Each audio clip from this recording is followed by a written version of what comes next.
Joining me today is retired Brigadier General Anthony Tata. General, thank you for joining me, sir. Great to be with you, Liz. At this point, you might be more widely known as a best-selling author of the book. Everyone can see it over your shoulder, Chasing the Lion. I do highly recommend that. But what I want to talk to you about today is the role that you played in Afghanistan and then how that applies to what's happening today. So if you could tell those of us, or tell those who are listening and watching this, your role that you did play in Afghanistan, just so everyone understands the context of what we're about to talk about, that'd be great. Yeah, sure. So, Liz, I was the Deputy Commanding General of the 10th Mountain Division and the Joint Task Force that was in charge of all of Afghanistan from 2006 to 2007. And it was about 25,000 soldiers all told, including conventional infantry and aviation troops, all the way over to special forces and everything in between. And we had the task of denying sanctuary to terrorists, which was the real mission of Afghanistan, as well as helping train the Afghan National Army, which really fell under a different command, but we worked with the U.S. command that was conducting the training of the Afghan National Army.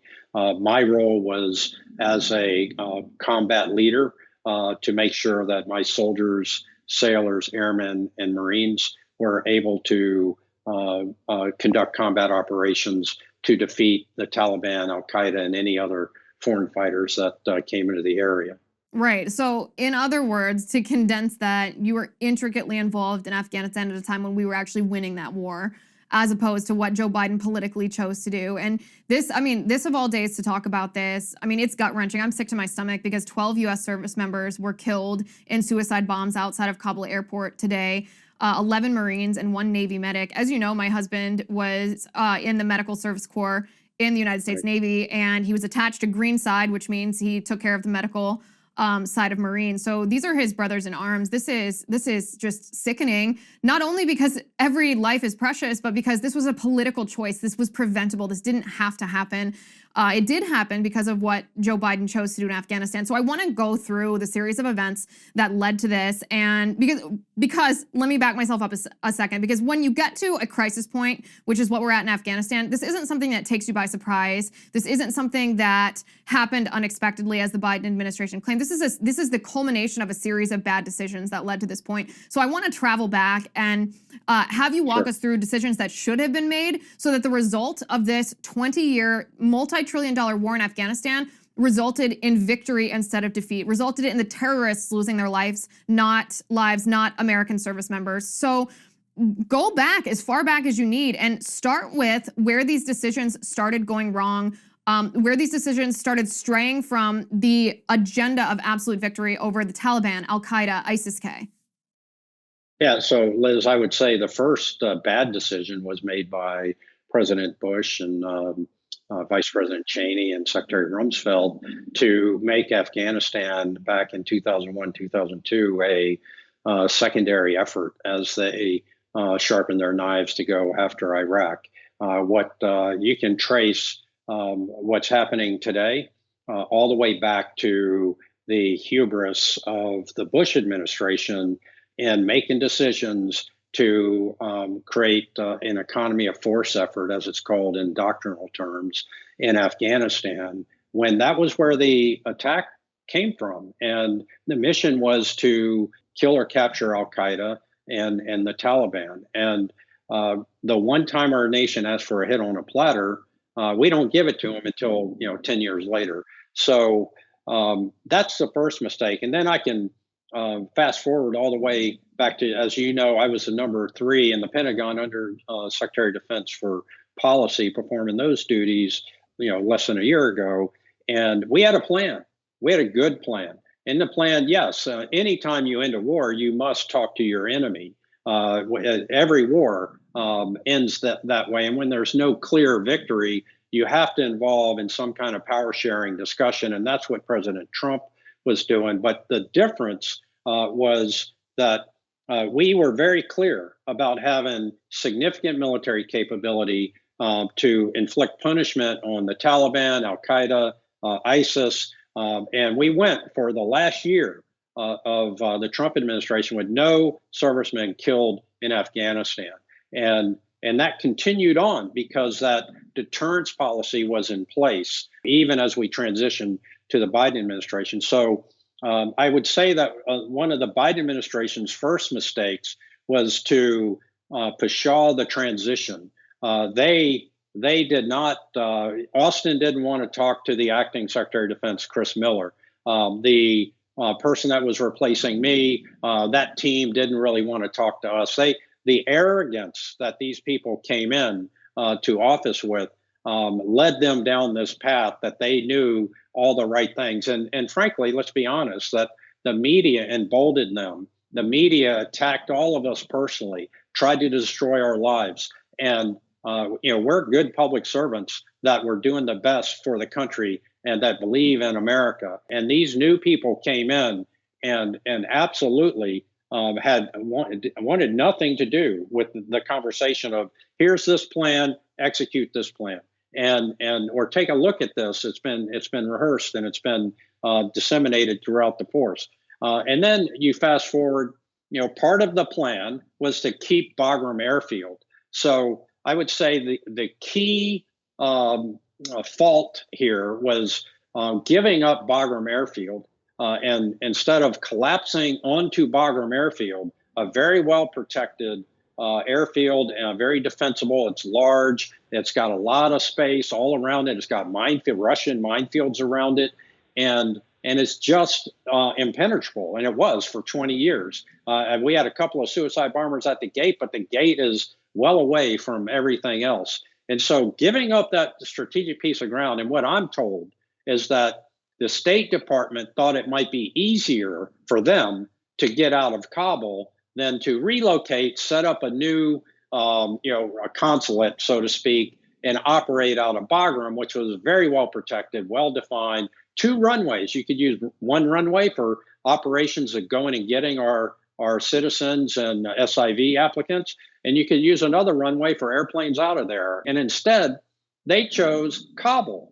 And it's like Mogadishu. It's surrounded by tenements and buildings and commercial, and it's hard to tell friend from foe, and there's no standoff. And so I watched this press conference with Frank McKenzie today, and I was just stunned that he talked about all these assets that he had, Predator drones and helicopters, jets, all of which are meaningless in urban combat. What are they going to do? Drop bombs on the gate where the enemy is coming? It's you negate all of your tactical advantage by coming into Kabul. So closing Bagram and choosing Kabul, they would have been better off choosing Kandahar than Kabul. Kandahar was a little bit better, or not as good as Bagram, but much better than Kabul. So that was a strategic mistake that has led directly to this catastrophe. And then the removal of contractors, the removal of air support,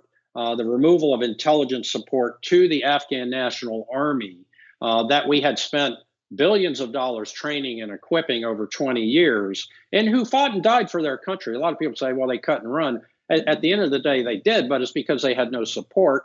And, they had, 20, 30,000 of the Afghan National Army, killed and wounded over the last 20 years. So it's not like they didn't fight for their country. And at the end of the day, when you remove all that support, it folded like a house of cards. And I've been an advocate for leaving there, but certainly not like this. Certainly not using Kabul as your exfiltration point. And you could have done a much better job at Bagram. And my God, one Navy corpsman was killed, and so far, and that's where we are right now. And I was at your wedding. I've met your husband, and God bless him and people like him. And I just, oh my God, I mean, where are we right now with this catastrophe that's happening? And the thing, Joe Biden right now is so caustic. He's invisible. The nation needs to hear from him. He needs to answer questions. And right now, there's a whole generation of veterans who are mourning and suffering right now because we put so much into this mission for our country to be safe. And now the incompetence is staggering from Biden to Austin to Blinken to My heart breaks for our nation, yeah, it's for our whole I'm nation. speechless. It's heartbreaking. Yeah. Here's my next question for you. And it's a three-pronged question. And the question is, the original goal, the original mission in Afghanistan was to root out the Taliban in order to root out Al-Qaeda, because Al-Qaeda had attacked us on September 11th, 2001, killing 3,000 people on our homeland here in our country. So Right. that was the original mission of Afghanistan. My question is, how quickly, using the force of the United States military, how quickly could we have completely destroyed the Taliban, including the safe havens that they provided for Right. Al-Qaeda? When should this have happened, and why didn't it? Yeah, and so that's a great question, and that gets to my first point about the Bush, Cheney, Wolfowitz, Rumsfeld buffoons that took us from Afghanistan to Iraq. And what should have happened, and there was a plan for this. If you remember, there was this pregnant pause between when we first started the special forces and the aerial bombardment and all of that. Nothing much was happening.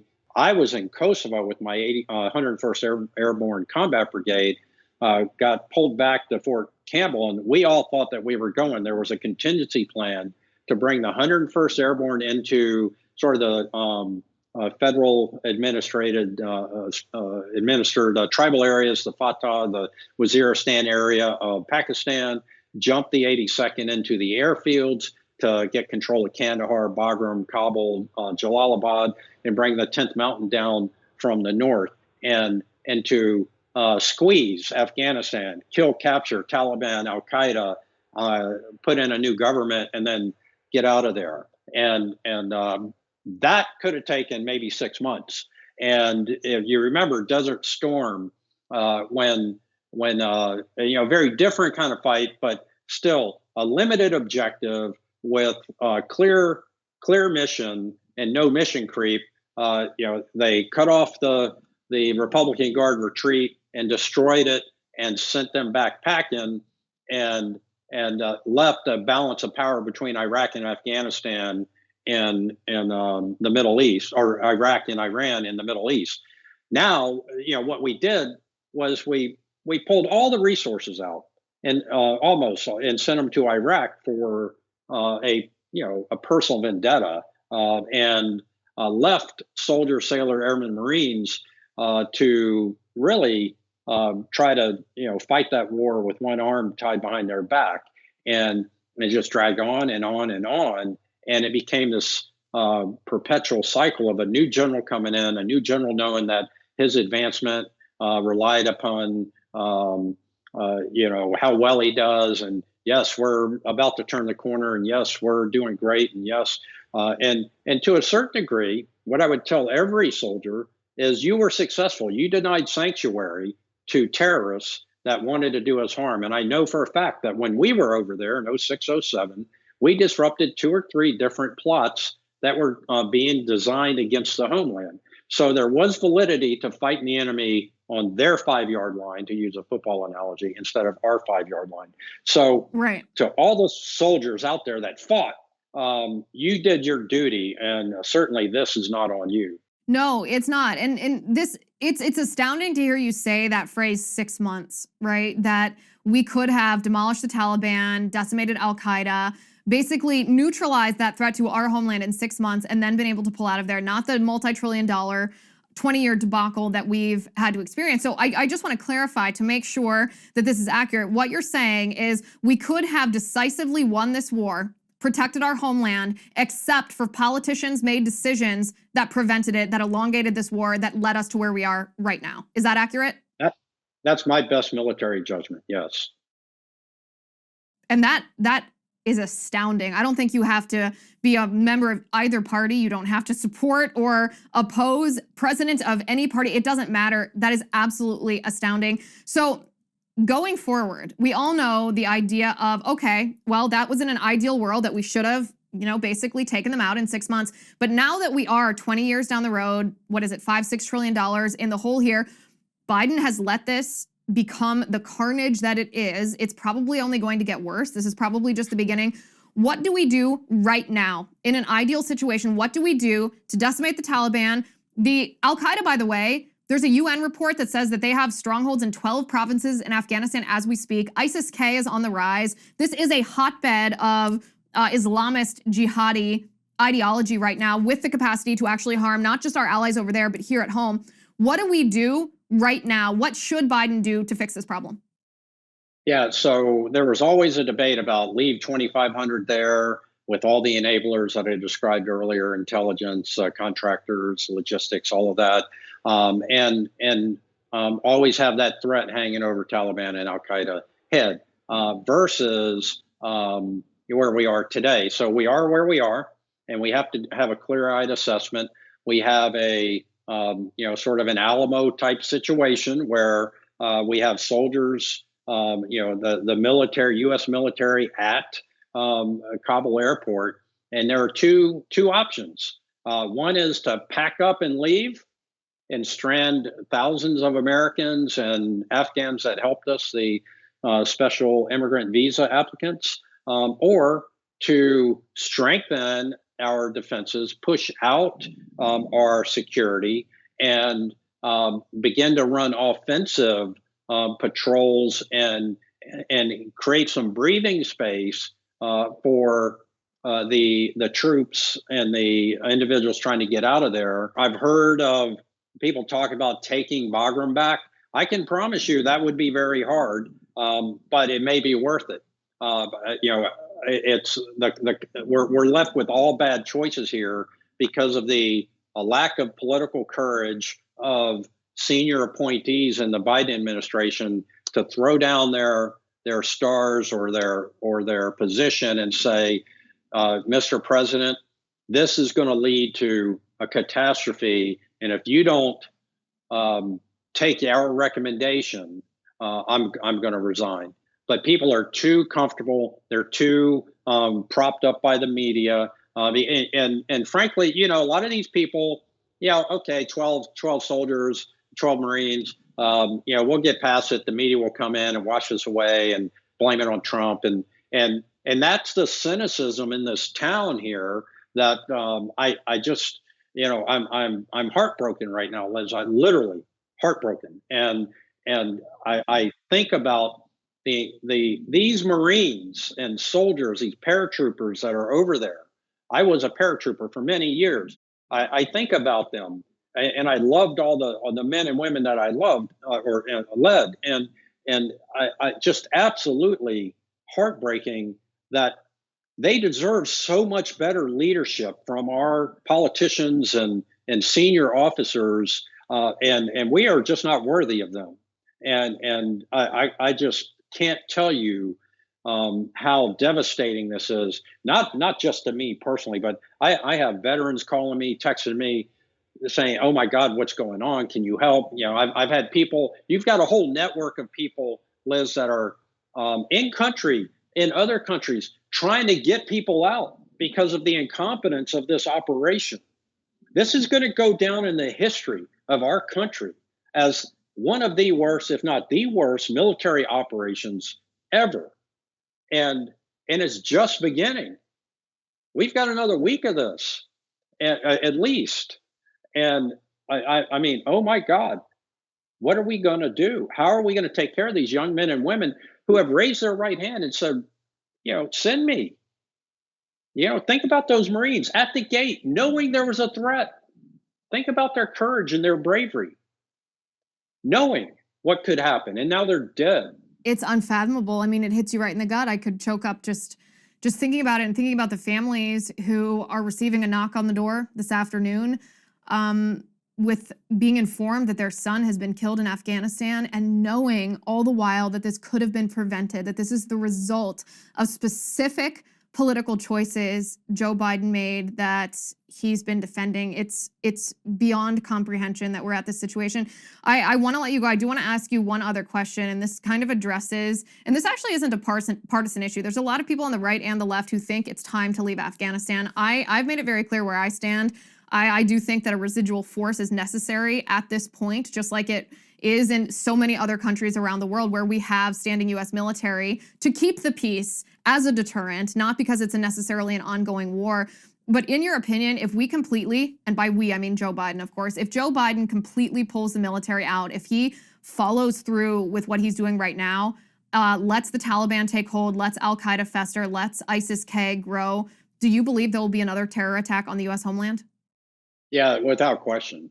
They've seen the success that they can have just in a very limited way at the airfield, and so what you've got, this toxic brew of when the Afghan army folded, left their bases, left the equipment that we had supplied them with.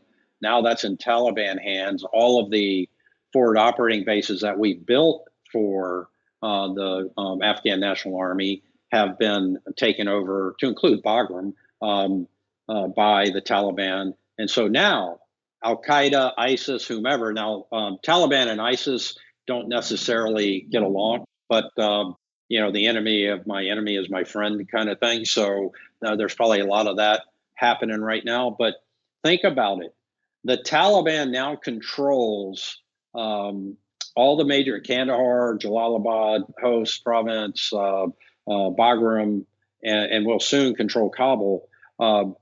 They can come in and or the ISIS can come in, or Al Qaeda in particular can come in, and they can plan, train, equip, and fly out of and reposition globally to strike Western targets all around the world, unfettered, because we removed our intelligence, we removed our logistics, we removed our contractors, we left people to die. Who's going to help us? And so yes, that absolutely, we are far less secure today. And remember, I started out by criticizing the Republican administration. So this isn't a political thing for me. This is about the men and women who serve our country and the leadership that they deserve that they're not getting. And for me, Yeah. I think about the job of the military that we take very seriously is to defend our homeland, and that job has just become incalculably harder today. And more deadly.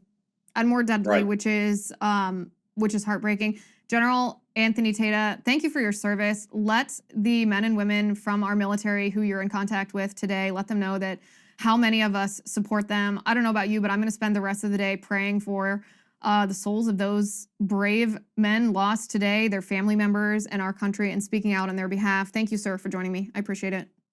Thank you, Liz.